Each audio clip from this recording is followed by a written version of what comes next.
Okay, welcome to the third session, folks. Today we're gonna discuss some things that we need to take into account when teaching English to young learners and how we must teach, right, to young learners. Some steps that we're gonna cover here. But before we're gonna discuss these things. So what do you think? What are some benefits of learning English at a young age? Have you seen these advantages in yourselves? In this case, in yourselves, because some of you are not teachers, right? But some others are. So what are the benefits that you have seen of learning English at a young age?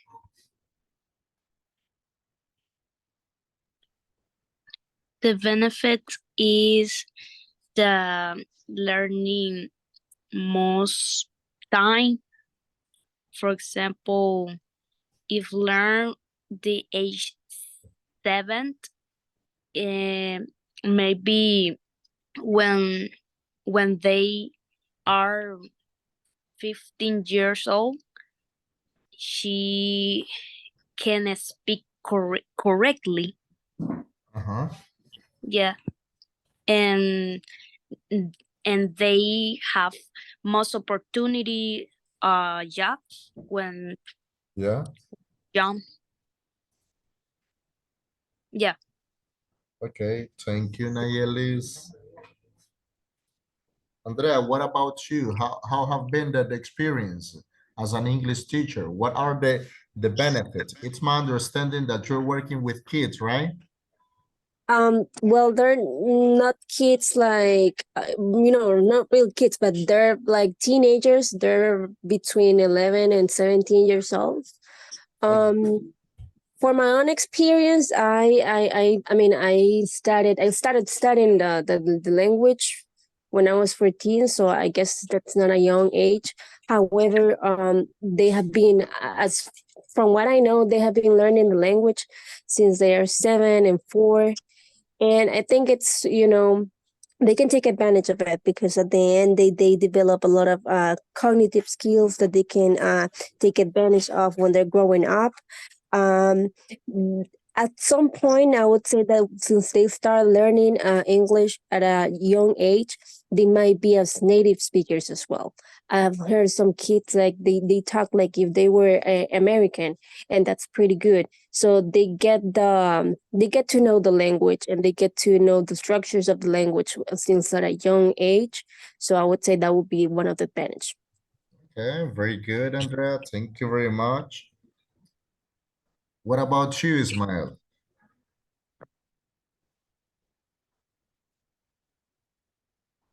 I agree with Andrea.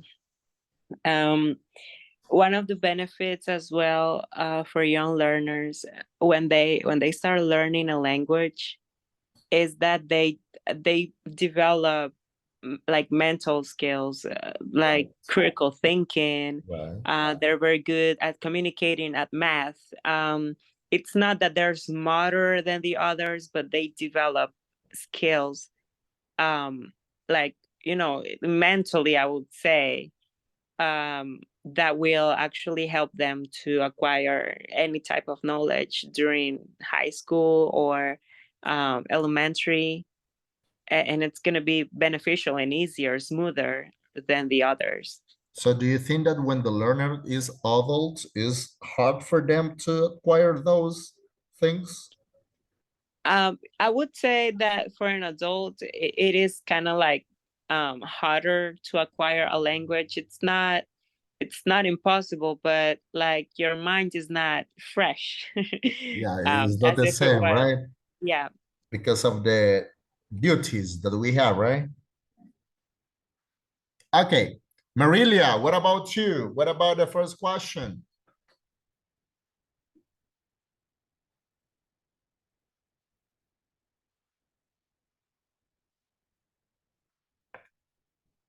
Okay, let's move on to the second question. What are some reasons why more people around the world are learning English? What is the main reason your program or programs in your country were developed? What do you think that more people are learning English around the world? The reason is because this language is universal. Yeah, Yeah, universal. yeah, and I think that if if you if you practice every day, it's most easy to learn. Okay, That's my opinion. okay, thank you. Good night, Genesis. teacher. Yeah, Genesis.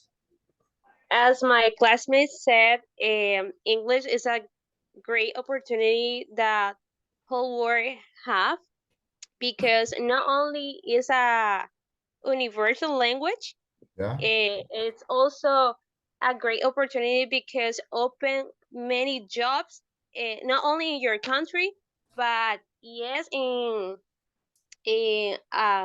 another nations. That's my point of view. yeah, okay. So do you think that, let me see here. Do you think that the program or programs in our country, when they were developing those ones, what was the main reason?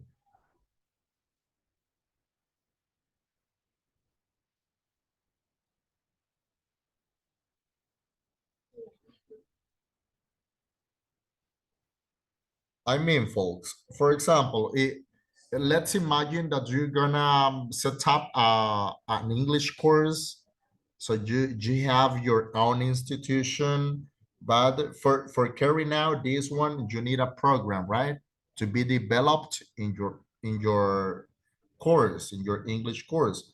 But what is your main reason of doing this program, of developing these programs?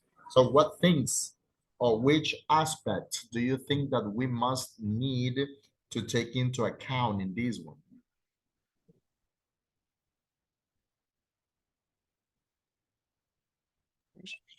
I wanted to say that one of the reasons about like in this country, in Nicaragua, Yeah, like for us to learn English, is try to get um like a high quality of life, and like the fact that you may believe that by learning English and speaking English you're gonna get like more growing opportunities in life. I think that's one of the main reasons. okay, good. Beverly, Allison.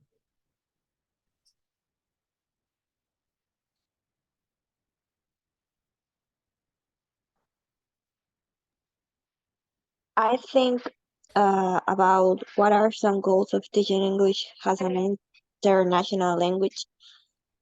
For me, in this country, there is not common bilingual school, for example. Yeah, Um, for this kind of school, for me, for me, the purpose is create an environment where the students can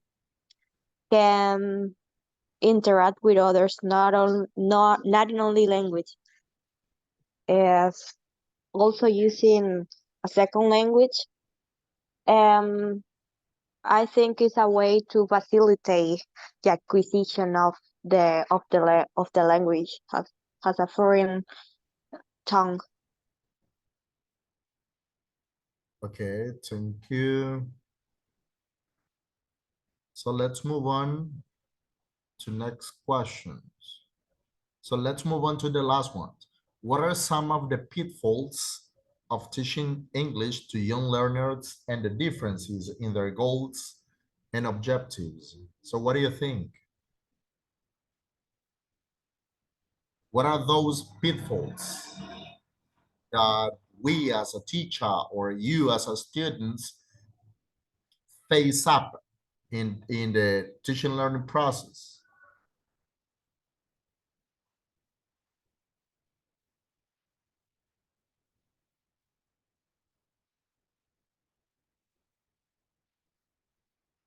Um, I would say because of because of the goals and objectives that we have are probably, to deliver the best teaching approach, like teach them in the right way and try them to acquire the knowledge. Yeah, But I would that's say, good. one of them that I have noticed, when I work with them, I only work on Saturdays with them.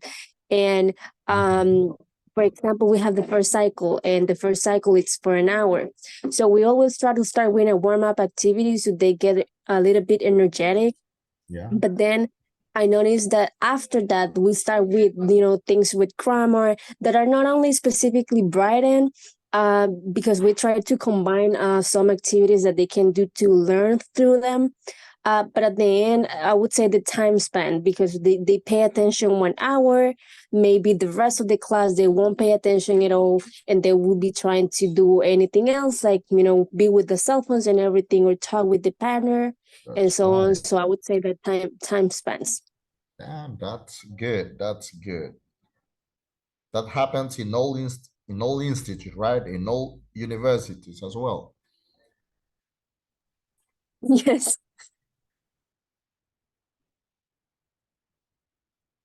Marilia, are you here? Yes, I'm here. But it's very noisy. That's why I don't want to talk. Jesus Christ. Sorry. But I want to hear your question, teacher. As ever, right? Which one? I'm sorry. As ever. Alison, what do you think about the last one?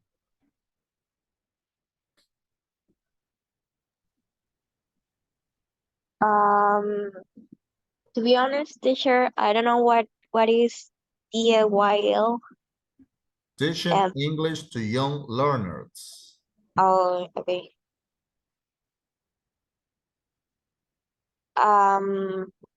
I think the teaching for young learners um is different because they are starting to adapt that themselves to a new environment when they are interacting in other language. So I think the goal is the student can interact without fears Yeah, um, and and create confidence and no worries in the students because there's the beginning of learn a language, a new language. okay, thank you. Ismael, do you think that the students or family problems and bullying or lack of effective communication can be some of the pitfalls that teachers often face?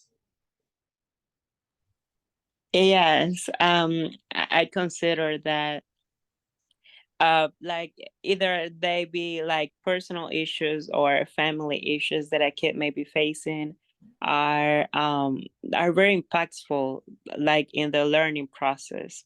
And it's something that you have to struggle with because you have to be dealing with a kid with those type of problems. So it's kind of like it retains you and retains the kids from learning, and it retains you from teaching them for an effective, like, dynamic classroom at the Yeah, end. okay, thank you. Genesis Galeano, do you think that the questioning ineffectively or weak questioning can be some pitfalls? Come again, teacher? So if Sorry. questioning ineffectively or when we have weak questioning, that can be a pitfall in teaching. Mm, let me think. Okay. Yeah, of course, Andrea. Go ahead. All right. So just in that question, something that I do practice a lot with my students is like yes, no questions and open-ended questions. At the end of the day, I think like if we ask just yes, no questions, we tend to forget about the rest of the things that we Yeah. need to do. Because, for example, if I ask them if they understood the lesson, all of them Yeah. will say yes, and probably they didn't.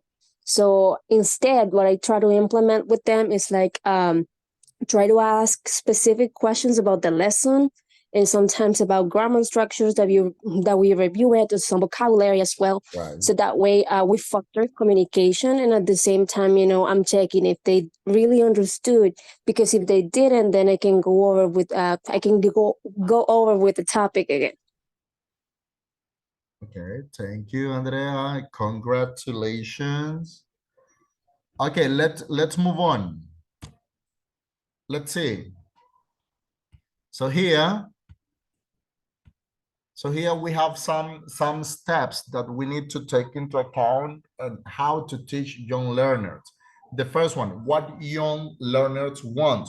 What do you think that young learners want when you are in front of the classrooms, in front of them?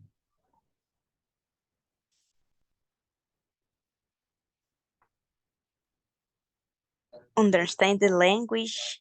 Okay, understand the language, but how do you Yeah. think they're gonna understand the language? It's gonna be Um, because of the right strategy or technique that the teacher is gonna use? mm, I I can understand your question, but I I I need to practice more about the listening. Okay, okay. Yeah. What about the song, folks? Do you think that young learners want to sing? Yeah, with sing, maybe maybe they can learn because they hear the song about the letter and see the letter about the song. Okay. What about the active games? Do you think that they want active games? Could you please mention some of them? This is for all, okay? For all of you. So which are those active games that we can implement in a classrooms? Because remember that young learners want games, right? So they learn, even some specialists says that young learners learn by playing. So what do you think? It is a good. Can I talk? Of course. Well, that is a good activity because that is another way to. I mean, they can stay active, or another way to interact with all the students, all the classmates, and it's not gonna be a bored lesson or a bored yeah I don't know, Marilia, exactly. which kind of games would you use to involve the students in the language? For example, um my Jesus, my students are children. I'm sorry.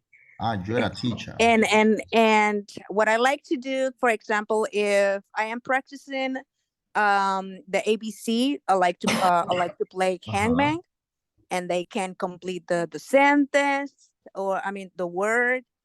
Um Uno, you can practice colors, all the Yeah. colors, of course. What else? Apple to apple, that's another play that you can learn adjectives, and you can create your own sentences. Yeah. There are many games that you can that you can play with your students. Folks, how do you think So learners behave? Do you think that that depends on the kind of activity that teachers implement in the classrooms, or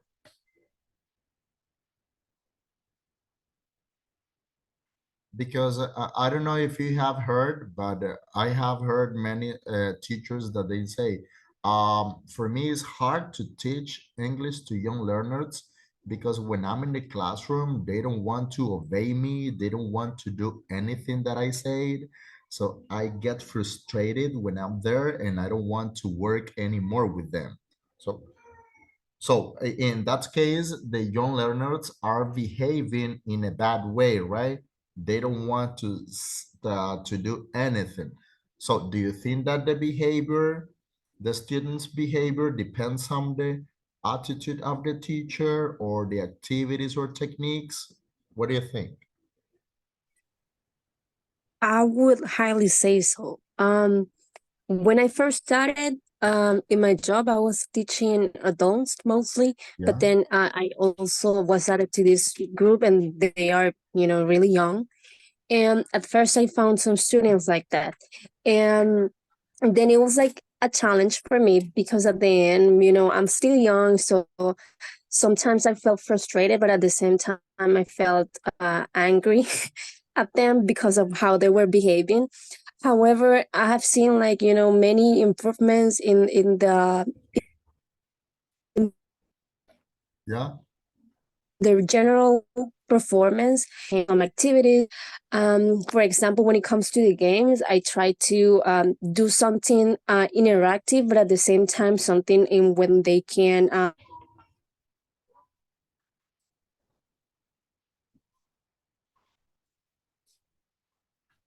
Okay. compete Yeah.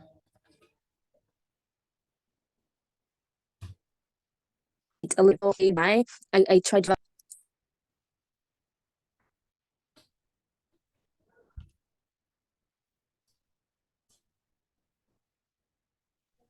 Hello. and meeting on board. Um,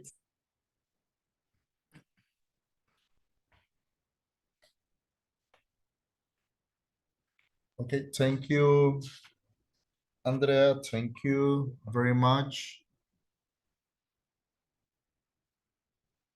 What about the last one? What to focus on? So what do you think? So the teacher, what is the main reasons? Or if we talk about skills, so which skills would you use? Would you focus on to teach on teaching English, right? For young learners. Do you think that you as a future English teacher or you are an English teacher, you will be focused on grammar for young learners? You will be focused on listening. So which one would be the correct one for you? Or do you think that we can implement some strategy to integrate the four macro English skills? How would you do it?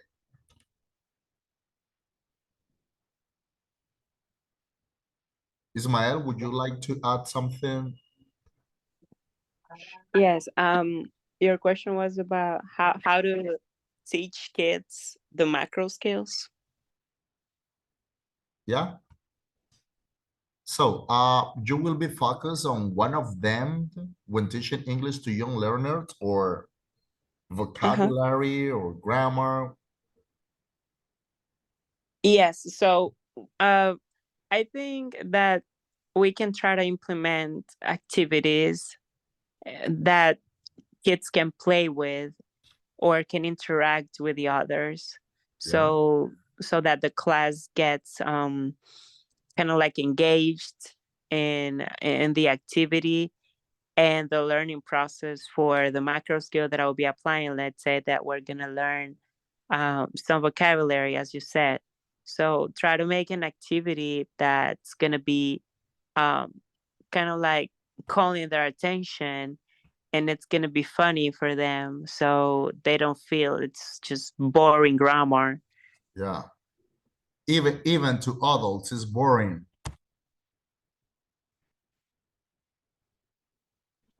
Teacher, I I think agree. the most important is practice the language in class and in many public school because I look many class in public school, but only teach the topic at anymore and nothing more. So something incredible that I have seen that some teacher use for teaching English in first grade of primary education is they were teaching the structure of the verb be, how to build sentences, and while the teacher was explaining, a student was making a completely messy on the classroom. So do you know why? Because that's not interesting to the learners, right? So I would use for young learners, especially to kids, I would be focused on communications and to look for some activity, how to involve the students in communicating, because remember that when they are very young learners, even they can't write in our native tongue. So if they can't write in Spanish, how do you think they're gonna be in English? It's gonna be impossible, right? So it's much better to use the communication skills, right? Okay, let's move on to this one. Some things that we need to take into account when teaching English, okay? Because remember that there are many teachers that probably they got a lot of knowledge or experience of teaching English with adults. But when you're teaching English or when you're gonna teach English for first time to young learners, those strategies that you used to implement with adults are not gonna be the same for teenagers.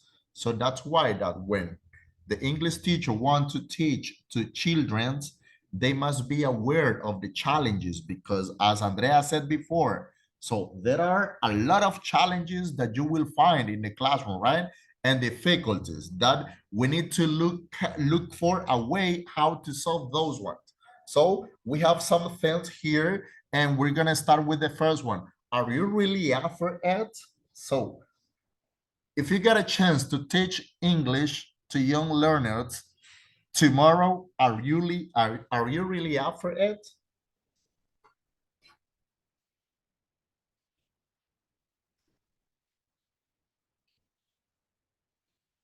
I would like to listen to Beverly.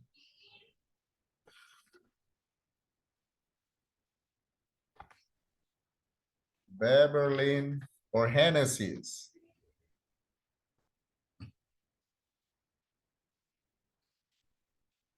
Amazing, good. Jacqueline, Yes, teacher.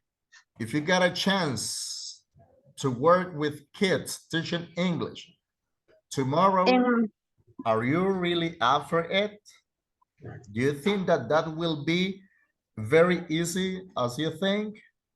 In my opinion, is it's difficult because when you are teaching in kids, they have a lot of distraction. For example, Right. if they see someone outside of the classroom, they focus on this, and you are explaining and don't pay attention. If the teacher explain in a boring way, they don't pay attention. But if you change the strategy or the method that you are teaching English, the student can pay attention to the explanation. For example, when we use games or videos, something that take the attention of the kids. Yeah, that's While right. And do the you know yeah, why? because the student have the how can I say, the student have the how in English this word the curious of the topic if the explanation is interesting for them. But if the explanation is boring, then they like and they start to talk with other classmates because the topic it isn't interesting for them or for he or she. Yeah, you mentioned something important here, and it's the distraction, right? So Yes. why most of the kids don't pay attention to the teacher? Because probably, as you said, teachers are not using the proper methodology, right? Teaching children demands a great deal of creativity and energy. And if you don't use those, it's gonna be hard for you to control them. Let's see the other one. This one, a little preparation goes a long way. Ismael, what do you think? We're gonna, yeah?